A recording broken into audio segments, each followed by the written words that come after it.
What's going on, everyone? Welcome to a special Bros Talking Soccer podcast interview episode. My name is Dave Knittel, here with my father. His name is also Dave Knittel. Dad, hello. Hello, Dave Knittel. Yeah. So we got two Daves on this podcast.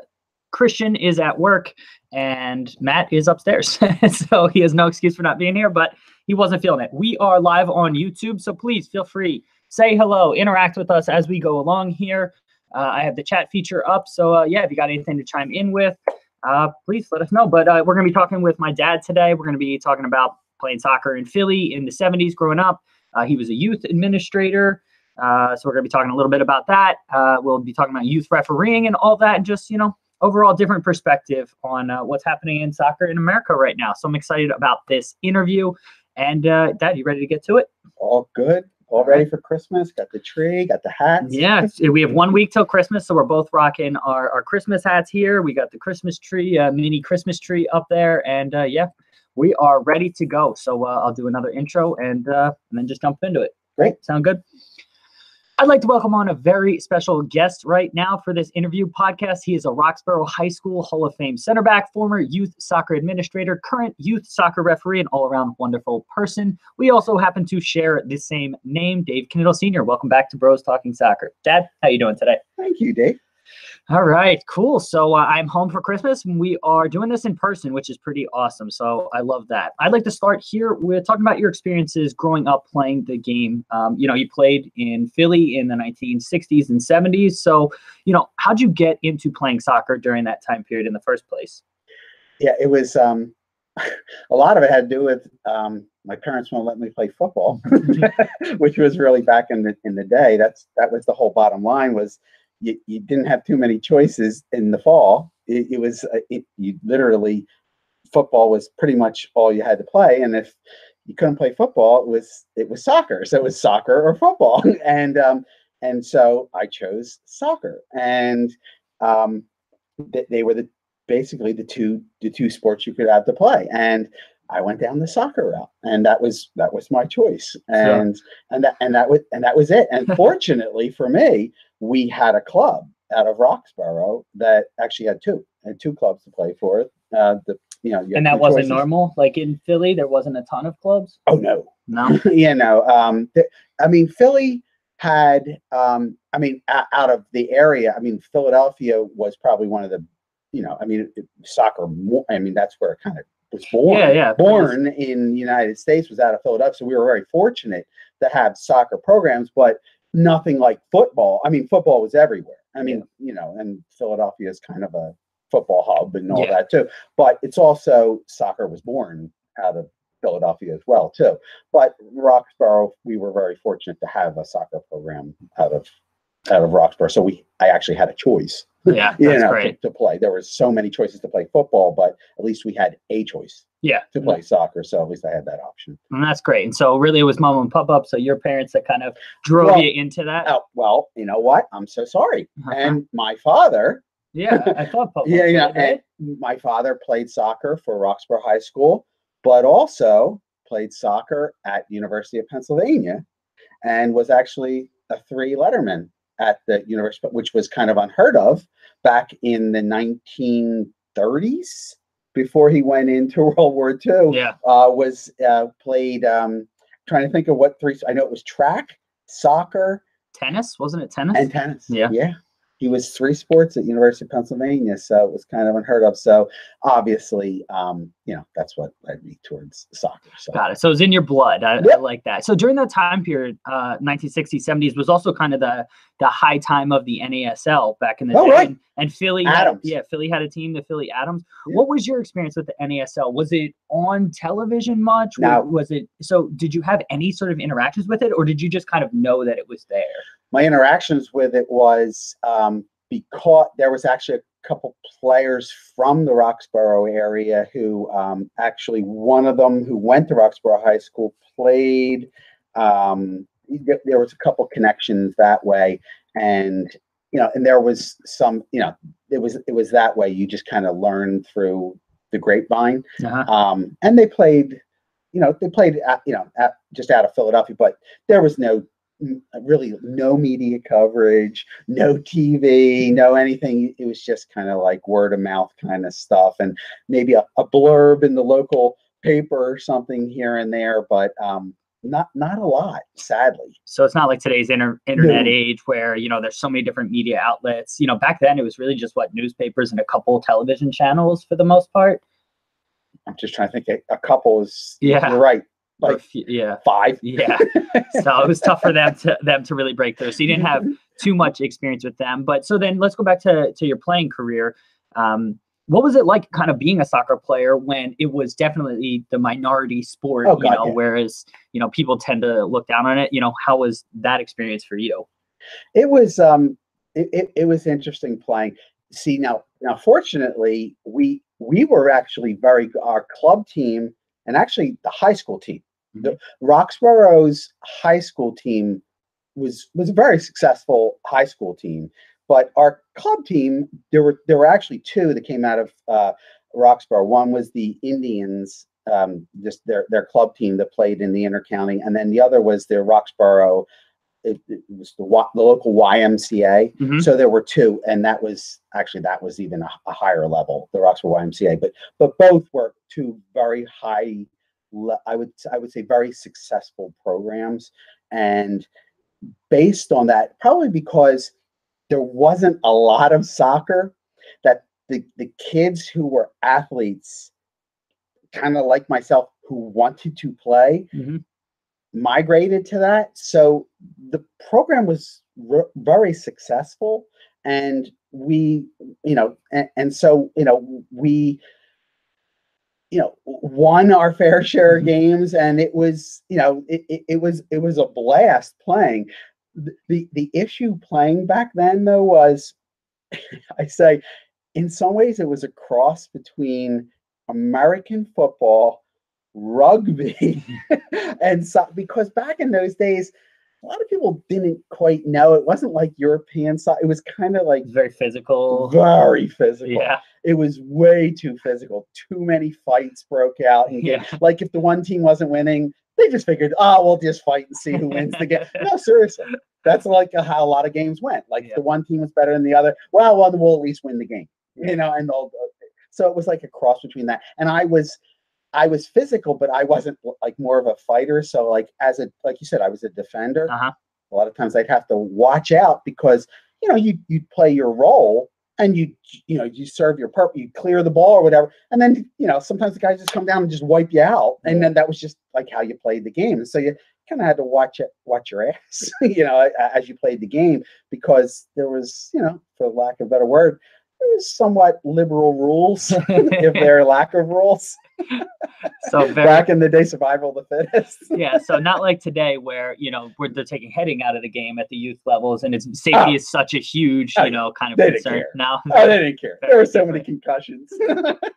Probably why you have all these issues today. And I have my migraine problems today. It's probably from all concussions back in the day. No, it's God's honest truth. Yeah, we're finding stuff out here on the podcast. So, after that, you went to college, recruited to play, and then had some injuries and whatnot. And so then, things went away. You got a regular job, a career. You had us, and then you got heavily involved in youth soccer as we were kind of growing up. And so, you already touched a little bit on, the differences in the playing, but, I know you coached us when we were young. You also got involved more on the administrative side, running our local program, with Payne. So was it more just, how'd you get into wanting to be an administrator? Was it us solely, or did you have, what kind of drove you to be, the administrator? Well, I originally started when I was in college. I was actually coached down with the Indians down there. I coached for a little bit down there while I was in college and just helped down there. And then for a couple of years, then you end up, working for a while. But then when I came up here, I got involved because of you. And originally I got involved, you probably remember back in the day, it was because of baseball.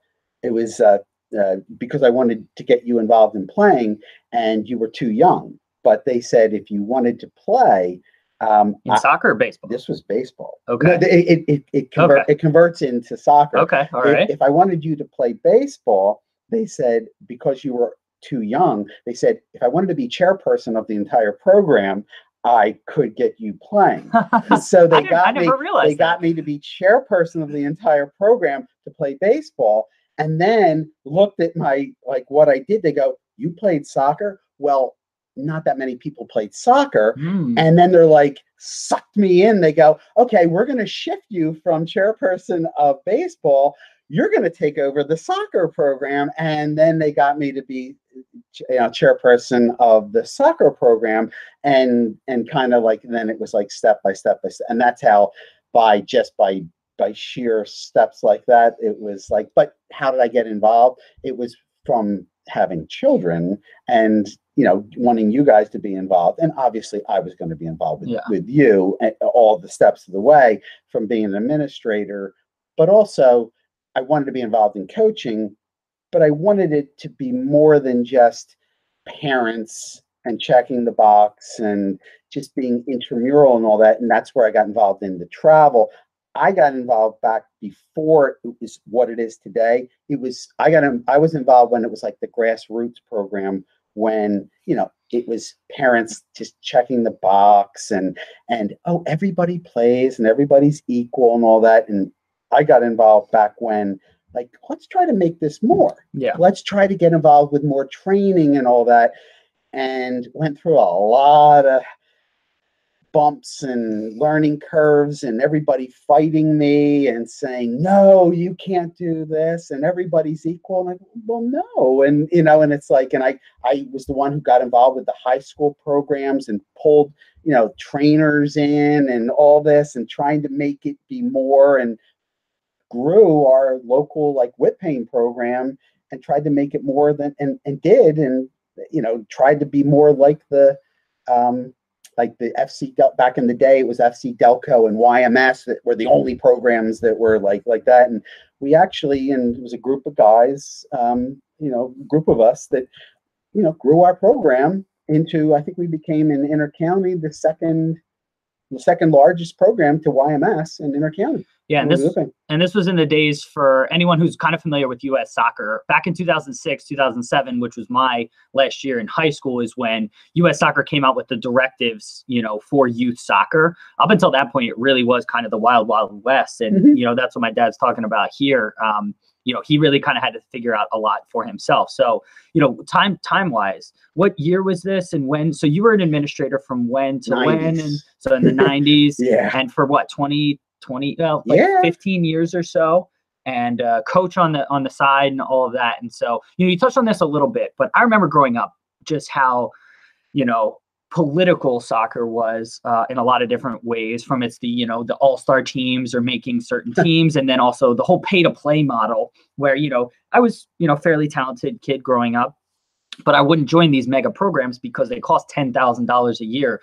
As a parent and as someone who, had kids who were good at soccer, what was your experience going through all of that? Was it frustrating for you? Yes. Was it, yes. Can you just talk about that maybe a little bit? Well, it was it was the whole pay to play. I mean, I also learned that, probably missed out a little bit, and learned that there is a whole degree of that. We kind of missed out on that there is I won't say pay to play, but that does get you in the know with the local, gets you into the regional, gets you into the, gets you into the state, gets you into the regional, which gets you into the national.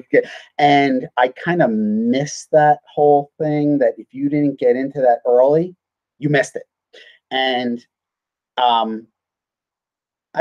kind of, in some ways, maybe regret not getting into that, and tried to do it locally on our own, and did training and did all that, and probably did it, but missed out on the political end, because there is a political end. Because if you're not in the honestly, if you're not in the know, you're out.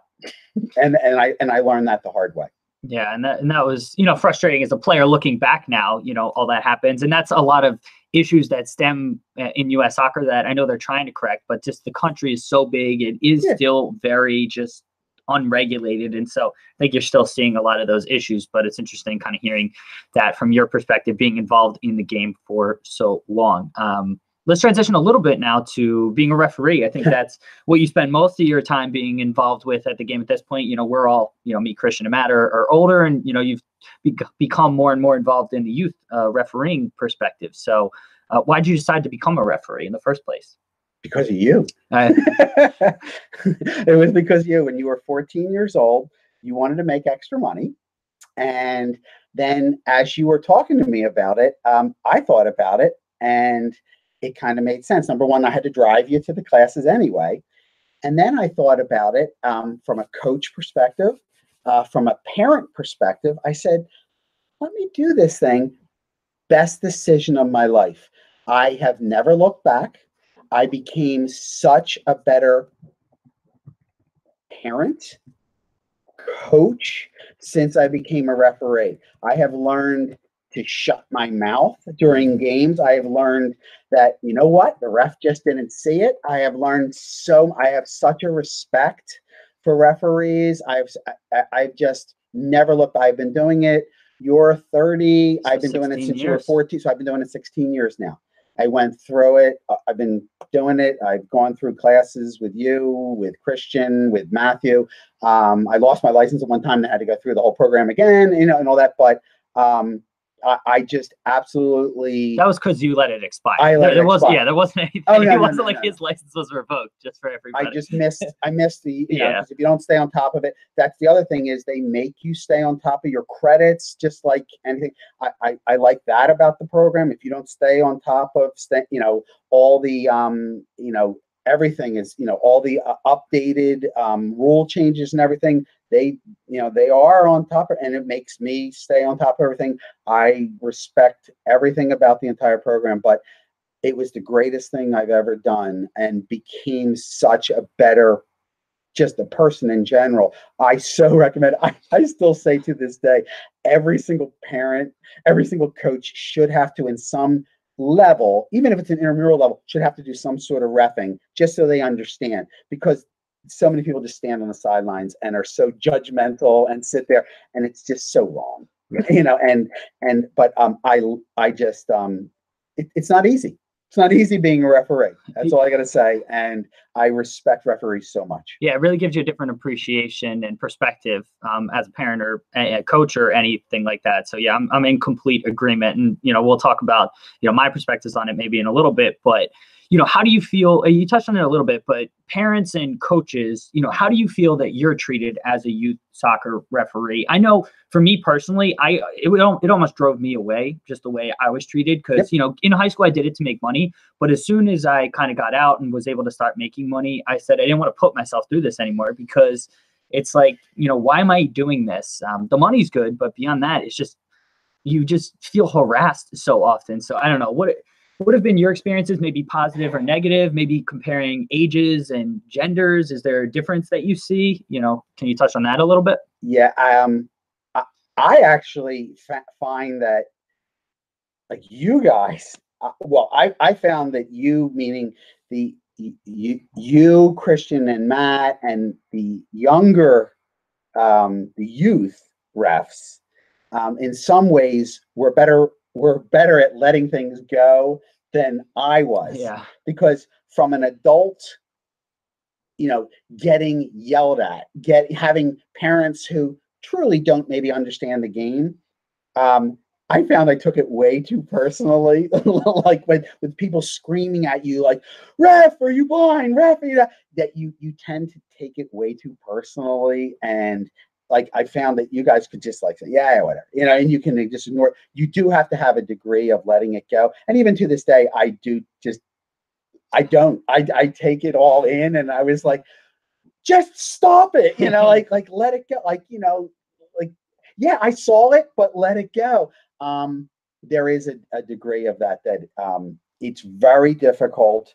The screaming on the sidelines, the out of control, you know, behavior. However, it has gone the other way.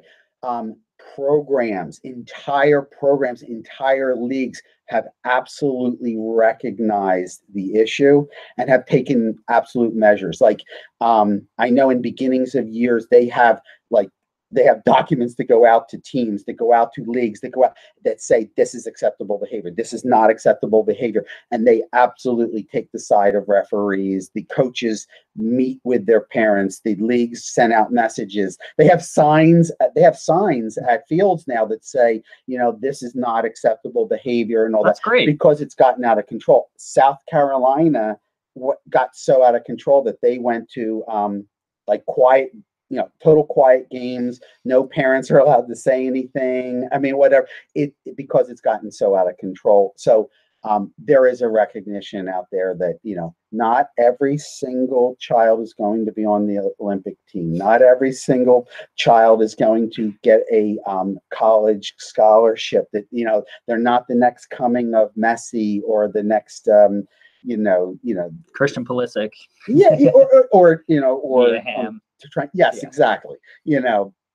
Or whatever. And I think everybody's starting to realize that it's like there's a degree of fun here. But even just this past fall, I had 10-year-old games, and I'm thinking, great, this is going to be fun. I'm going to do. They were so hard to ref because the people screaming, not necessarily, I felt terrible. They weren't necessarily screaming at me. They're screaming at their kids, the coaches, the parents, and then my heart's like breaking. Like, guys, you're gonna scare your kids away. They're never gonna play again. And then I'm starting to like take it personally as a parent, saying the kids are going to stop playing and all this. So that's sad. It is, and I just wish that as a referee that you do say that, like, please everybody realize it's just a game. It's just fun. Maybe at one level that it will get to that, but at the younger ages, like, let them have fun. Yeah. Because one day I'm looking back at all the games that I'm looking back and say that I thought meant something. It didn't mean it. As I'm looking back on it. Yeah. So is that the one thing? So if you had to change one thing, maybe to help improve youth soccer, or improve, I don't know, conditions for referees, or is it just literally keeping the parents in check? Is that really kind of the main thing? It would be keeping the parents in, and letting everybody. It's just keeping the quiet. That a lot of times to have everybody realize that, maybe they just didn't see it, and that's the one thing that and the screaming on the sidelines, to just let it go. That it's like I realize that every single angle.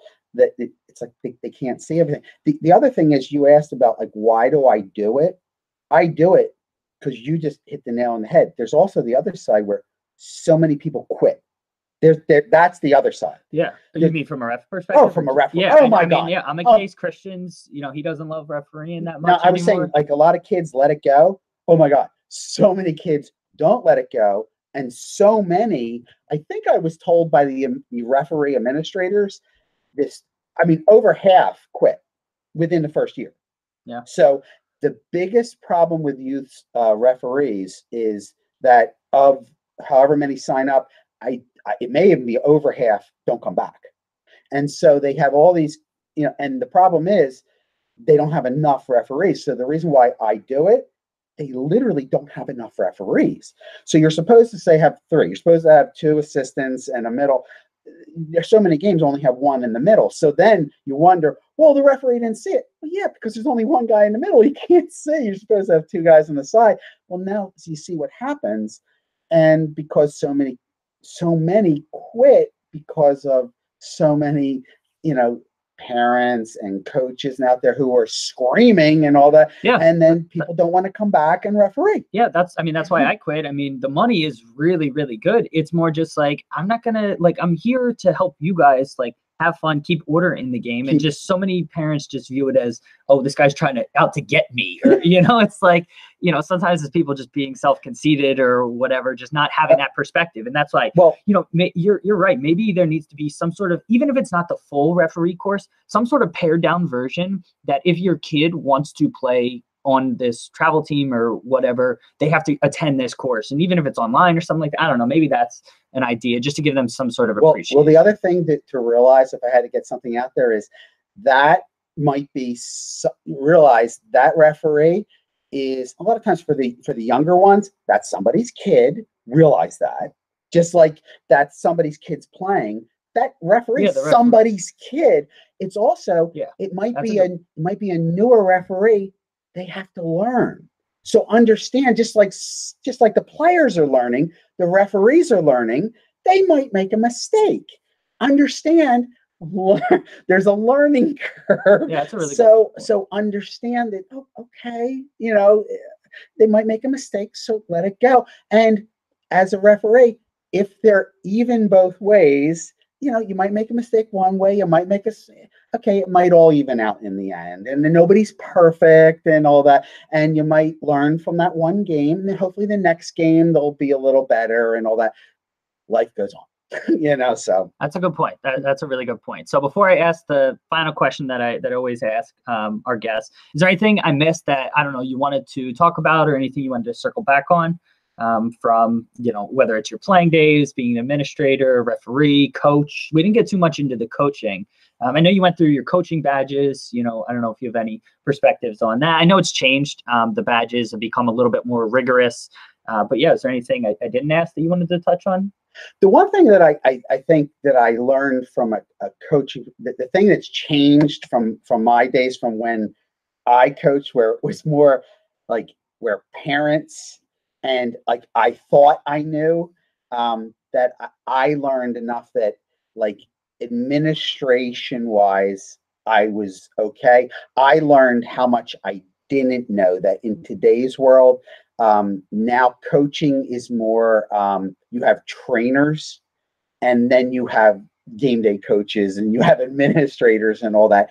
I learned how much I didn't know from the training end, and how the game has morphed over the years.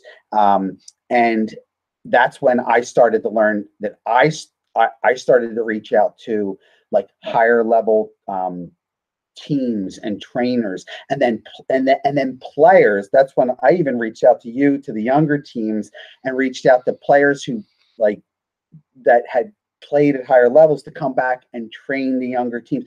That's what's morphed in the teams now, that pretty much no team doesn't have a trainer anymore. Yeah. That's the one thing, is you need training, like specializations, and that's what's happened. And I don't know if that's come from Europe and it's come over to here. I don't know if that's come that way. Well, there's definitely that element, but there's also just elements in society where everybody's getting much more specialized in a lot of different areas, whether it's, I don't know if it's being driven by the internet or just society as a whole. People can get very specialized. We're not just seeing, just people with general sort of knowledge and experience. I think society really values experts in things. And so, I think that might be it's where that. And the other thing that changed over since this is full year.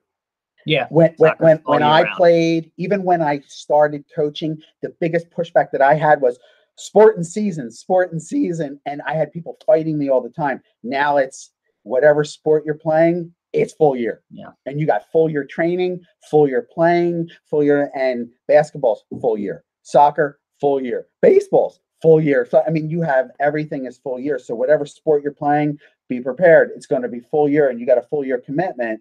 So it becomes that is something that has really changed. And that's where, getting back to the fun thing, you really have to keep it fun for kids, because Right. You don't want them to burn out at 12, 13 years old, because the sport really should continue to be fun. Okay, sorry, I paused there. The video looked frozen, so hopefully we didn't have a little glitch there.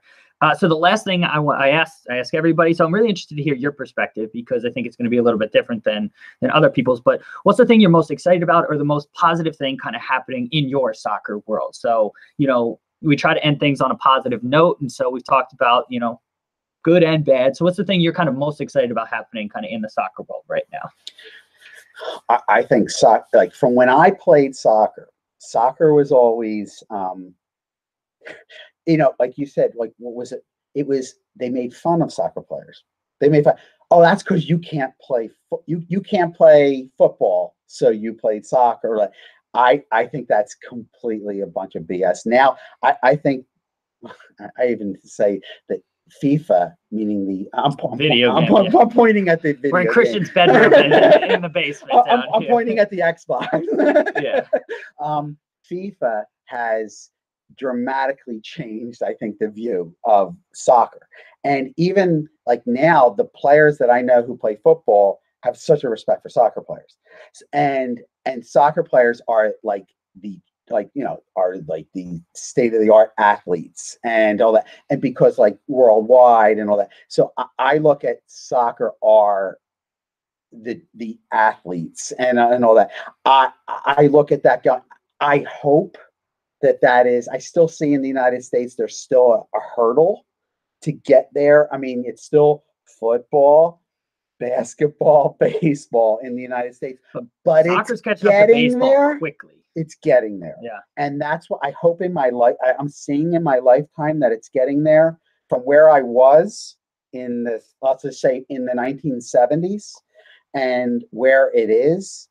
I am so well, you say positive. Mm-hmm. It is so grown. I am so happy from a positive perspective at where it has grown, from where I played to where I coached to where I was an administrator to where it is now, to like where I've seen even our local soccer program, but the professional soccer program, to all the soccer programs in the United States, but just, I mean, even worldwide, just what it's morphed into.